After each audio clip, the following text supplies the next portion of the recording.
Em pesquisa da BTG Pactual Nexus, realizado ao longo dos dias 26 e 28 de junho, é possível notar um cenário de polarização forte entre os eleitores pró-Lula e pró-Flávio em um cenário de primeiro turno. O candidato ou pré-candidato Lula aparece em 42% das intenções de voto, sendo seguido por Flávio Bolsonaro com 34%. Os demais pré-candidatos somados atingem cerca de 16% dos votos válidos. Já no cenário de segundo turno, a pesquisa mostra os líderes da pesquisa em empate técnico. A pesquisa ouviu mais de 2.000 pessoas, 2.009 eleitores, com uma margem de erro de 2 pontos percentuais e um grau de confiança de 95%. Esse levantamento está registrado no TSE sob o número BR 08521/2026. Recebendo a Rede Jovem Pan, todos conectados com a gente aqui em Os Pingos nos Is. Muito obrigado, você que nos acompanha pela rede de rádios aqui em São Paulo, sintonizando o 100,9. Um grande abraço a você, taxista e motorista de aplicativo que gosta de ficar bem informado, acompanhando as notícias pela Rádio Jovem Pan. Deixa eu chamar o Bruno Musa, deixa eu começar essa rodada com o Bruno Musa. Você, Musa, como avalia mais um levantamento e há uma mudança quando a gente observa os últimos levantamentos? Claro que é preciso considerar metodologias distintas, o momento, né, em que a pesquisa é realizada, as localidades, enfim, há recortes possíveis de serem feitos.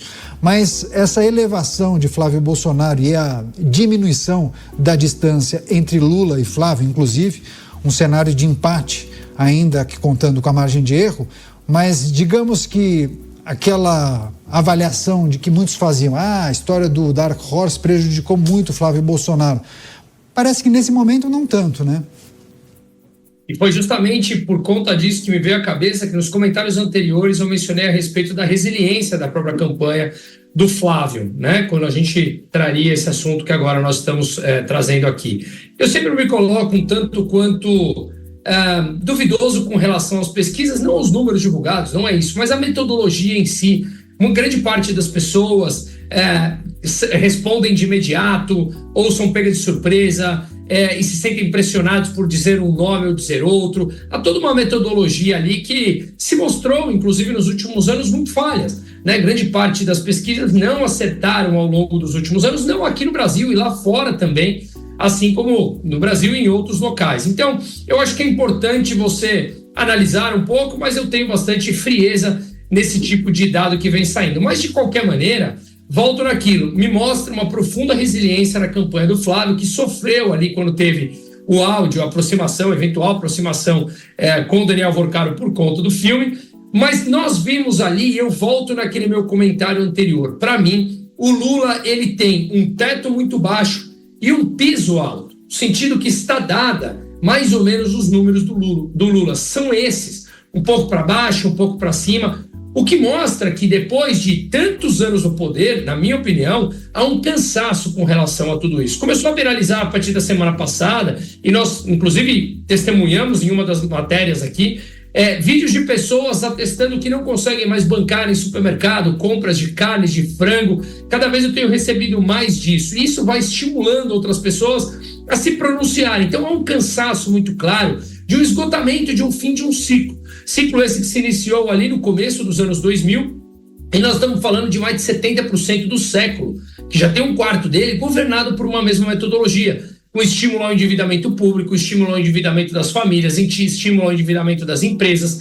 E agora culminou nesse processo de ciclo econômico, onde precisa subir os impostos para sustentar toda essa máquina que veio crescendo de maneira exponencial. E nós chegamos num determinado limite, o limite do esgotamento do processo. Não é à toa que atividades econômicas importantes, como a Alemanha e a Suécia, estão desmantelando o seu estado de bem-estar social. Literalmente, dito textualmente pelo primeiro-ministro alemão e pelas reformas já implementadas pela Suécia, porque não há mais capital para financiar os abusos que foram criados nas últimas décadas. E é a mesma coisa do processo econômico do PT. Dito isso, alguém que se mostra tão resiliente quanto ao Flávio, onde a pré-campanha ainda não terminou, ou seja, não começamos de fato a campanha, mostra que esse teto baixo e esse piso dado de Lula Para mim, ele é esse número. Então, a possibilidade de crescimento é muito maior do opositor, nesse caso aqui estamos falando do Flávio, mostrado por essas pesquisas. E se de fato essa metodologia realmente tem uma importância por trás, no recorte do Nordeste, essa pesquisa ela é mais relevante ainda. Lula caiu, segundo a pesquisa Nexus BTG, 5 pontos percentuais no Nordeste. 5 pontos percentuais no Nordeste. Ainda é uma aprovação alta, acho que caiu de 66 para 61, mas é muito relevante. Então, na minha opinião, há um esgotamento pelo modelo econômico, que obviamente é como uma enganação. No começo tudo parece sempre muito bom, porque você distribui uma quantidade de dinheiro e você tem espaço para endividamento. Depois, isso não cabe mais e aí o processo de retirada ele é doloroso no curto prazo. Pois é, deixa eu passar para o Dávila. Dávila, o Musa menciona, quando o Musa falou em teto e piso, a gente pode também se apoiar nas indicações de rejeição dos dois candidatos que estão à frente, no caso Lula e Flávio Bolsonaro. E aí é preciso olhar para os percentuais que, enfim, várias pesquisas chegam a apontar e muitos entendem que é difícil os dois candidatos passarem muito desse teto que eles apresentam. Você vê dessa forma ou, a depender da caminhada desse processo eleitoral, talvez a retirada de uma candidatura, a manifestação de apoio de alguém muito importante, isso pode mover um percentual importante para um ou outro? Caniato, hoje o que nós vemos são as duas candidaturas que lideram as pesquisas, tanto de Flávio Bolsonaro como de Lula, completamente congeladas. Dá uma variaçãozinha para cima e para baixo, dependendo se sai alguma coisa, algum escândalo, tal, mas mexe muito pouco, logo mais o ponteiro se acalma. Como mostrou essa pesquisa, mais uma nova pesquisa, o importante é ver o agregado de pesquisa. Quando você pega o agregado de pesquisa, mais ou menos todo mundo dá a mesma diferença. Então, não deve ser muito diferente disso. E mostra, como você bem colocou, uma enorme rejeição a ambos os candidatos. Isso mostra que o teto para o crescimento da candidatura é muito pequeno. E isso volta àquele ponto inicial. A vitória do candidato em outubro será muito próxima uma da outra. Vai ser coisa de 1, 2 pontos percentuais, a não ser que, evidentemente, aconteça um grande escândalo, um grande evento. Mas se o andar da carruagem for neste ritmo, é esse 1, 2%. E esse 1, 2% vai decidir o voto de acordo, por exemplo, se a inflação estoura no mês lá da eleição, aí o eleitor acorda de mau humor e vota num candidato. Ou se ele entende que aconteceu algum desastre na segurança pública, aí ele vai votar no outro candidato. Então, vai ser um voto muito justo, esse voto pendular.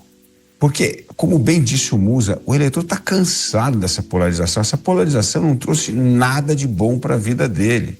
Pelo contrário, a situação no Brasil continua desastrosa em todos os aspectos: econômico, político, fiscal, moral, jurídico. Então, não tem nada, cara. Então, isso mostra que estes dois grandes icebergs só serão rompidos se acontecer alguma coisa, um fato surpreendente, um fato extraordinário, um grande escândalo ou um grande evento. Caso contrário, vai ser esse ajuste fino até a reta final, e é justamente esse 1, 2% desse voto pendular que será determinante para dar a vitória a um lado ou ao outro. Pois é, o empate técnico entre Lula e Flávio Bolsonaro, pelo menos no cenário que foi apresentado a partir da divulgação dessa pesquisa. Você, Mota, pouca coisa tem mudado a partir da divulgação das últimas pesquisas, se bem que das últimas talvez 2 ou 3 semanas para esse levantamento a gente percebeu uma elevação de Flávio Bolsonaro, né? Eu não consigo ver muita novidade nesses números, Caniato. Eu acho que continua essa narrativa da polarização, que para mim é uma narrativa. Acho polarização um termo péssimo. Eu acho que o termo certo aí é diversidade, porque antigamente havia um monopólio completo e absoluto da esquerda. Hoje há escolhas. Isso não pode ser considerado uma coisa negativa, né? É evidente no mundo inteiro essa divisão entre esquerda e direita. São duas formas de se enxergar a relação entre as pessoas e o Estado. E como eu já disse aqui, a forma da esquerda é construída em cima de erros básicos, erros econômicos, erros políticos e erros morais. E para a gente perceber isso, não existe assunto melhor do que a segurança pública. Observe como a esquerda se posiciona em relação à crise sem fim de criminalidade do Brasil. As eleições recentes em outros países foram apertadas, né? A gente viu agora a eleição do Peru decidida no último minuto. Então, as emoções vão continuar, as respostas a essas pesquisas eleitorais são influenciadas por inúmeros fatores. Por exemplo, a forma com a qual as perguntas são feitas. Se as perguntas são feitas pessoalmente, por telefone, pela internet. Então é preciso a gente examinar todas essas pesquisas com um grau máximo de ceticismo, porque a melhor pesquisa continua sendo o voto. Deixa eu passar para o Cristiano Beraldo, só para a gente encerrar a análise das informações contidas nessa pesquisa. Agora, Beraldo, a gente consegue conectar, por exemplo, essa notícia com aquela manifestação de Ricardo Salles, mas daí eu ampliaria para os dois pré-candidatos.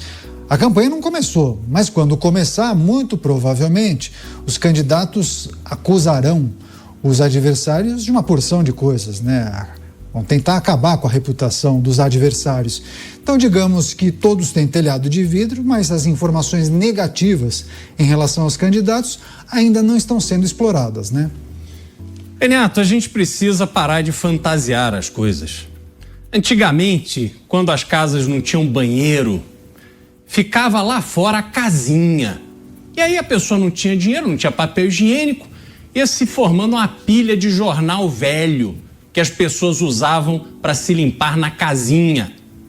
Essa pesquisa, na minha opinião, deveria ser colocada lá na pilha de jornal velho da casinha, porque é para isso que ela serve. Essa pesquisa eleitoral foi contratada por aquele que foi o maior parceiro do Fernando Haddad nessa atual administração. Foi quem articulou a suspensão dos efeitos da Lei Magnitsky, que foram aplicadas pelo governo Trump por articulação do Marco Rubio. Essa pesquisa foi bancada por aquele que está nas suas reuniões dentro das suas empresas declarando apoio ao atual governo nesta eleição.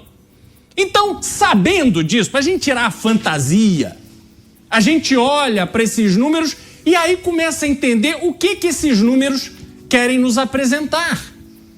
Querem mostrar que o candidato à reeleição num governo que produziu 80 milhões de inadimplentes no Brasil, que essa pessoa, que desses 80 milhões de brasileiros inadimplentes impactam no total um número muito maior de 100 milhões de pessoas que são afetadas por essa situação financeira calamitosa. E aí, para que esse número da pesquisa faça sentido e seja verdadeiro, o que ela está nos dizendo é que essas pessoas que estão com as suas vidas financeiras arrasadas por esse governo estão dizendo: não, eu tô ferrado, eu tô na sarjeta, mas é com esse governo que eu vou. Faz sentido uma coisa dessa? Será que só eu olho para isso e vejo que estou sendo feito de idiota, de trouxa? E aí tem mais um aspecto dessa pesquisa que obviamente não traduz a realidade da opinião das pessoas. Essa pesquisa de telefone. Todo mundo, quem está aqui nos assistindo, óbvio, tem um telefone em casa, aquele telefonão, né? Fica lá esperando alguém tocar para atender. Ah, é da pesquisa? Ah, não, deixa eu falar. Não faz algum sentido isso, gente? E aí, você tem o Flávio Bolsonaro, que passou por todo esse constrangimento do Banco Master, foi atacado pela sua madrasta, demonstrou essa desarmonia dentro de casa, não venham me dizer. Você gostou desse corte? Deixe seu like, ative as notificações e se inscreva no canal para estar sempre atualizado.